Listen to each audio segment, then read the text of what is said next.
that we want them to believe they're the primary educator. And that means you have got to share some of the power. In other words, we can't on the one hand say we want them to be the primary educator, and then when they begin to question us, use our authority over them.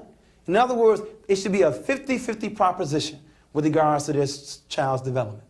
Any comments about parenting, the role it plays with regards to our students' achievement? Yes, is it Gwen? Gwen, right. In terms of helping parents with parenting skills, what do you recommend? You mentioned being where the parents are, and parents are getting younger.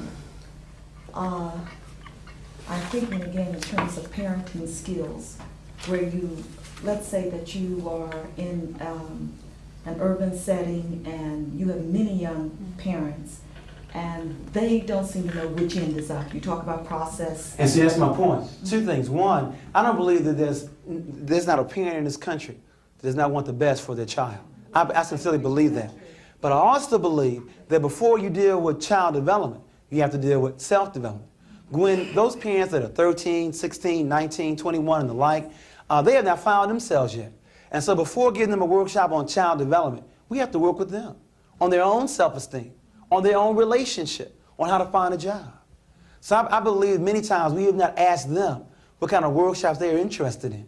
And Head Start is more successful because they ask the parents what they need, rather than us deciding for them what they should have. Okay? Let me go on because of our time. Let me move to the third area, and that's one of my favorites, and that's the issue of student self-esteem. I sincerely believe that education is more than reading, more than writing, is more than math. It should first of all teach our children who they are. You see, if you don't know who you are, then you will not know what to do with your life. And if you don't know what to do with it, then you won't know how to achieve your goals. So Alex Haley raised the question of who am I? And he asked his mother, father, aunts, and his uncles who he was. Some people told Alex they were Negro. Some told Haley they were colored. Others told Alex they were black. Some said they were Afro-American. Some told Alex they were African. And lastly, some said American. Now, we have the only children and some adults that give 6 different answers to a very simple question like, who am I? Again, you cannot teach a child that is, first of all, not know who he is. It's more important than reading, math, and science. So we began to ask ourselves, why do Germans call themselves Germans? Why do Chinese call themselves Chinese? And we were told there's a land called Germany. There's a land called China. So let's go back to a world map. Germans are Germans, land called Germany. Chinese are Chinese, land called China. Let's go to a world map. Is there a place in the world called Negro land? What about color land?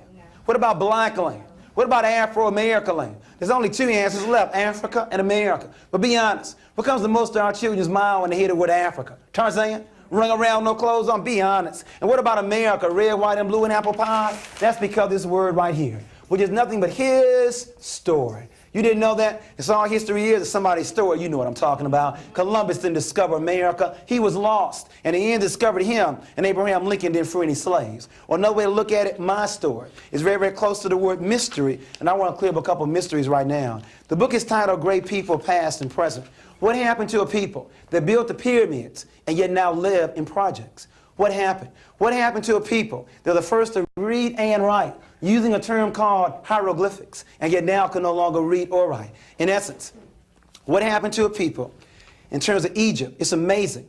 King Tut came to America, and we didn't realize that King Tut was one of us. Somebody mysteriously took Egypt out of Africa and placed it in the Middle East. Now, how do you take a country out of a continent and then call it something else? As a result, we didn't realize that Egypt is in Africa. Egyptians are Africans, and we were the ones that built those pyramids. But my new history book, Lessons from History, Celebration in Blackness, for elementary, and there's also one for high school. You see, we are concerned about some issues here. The first one being, where do you start?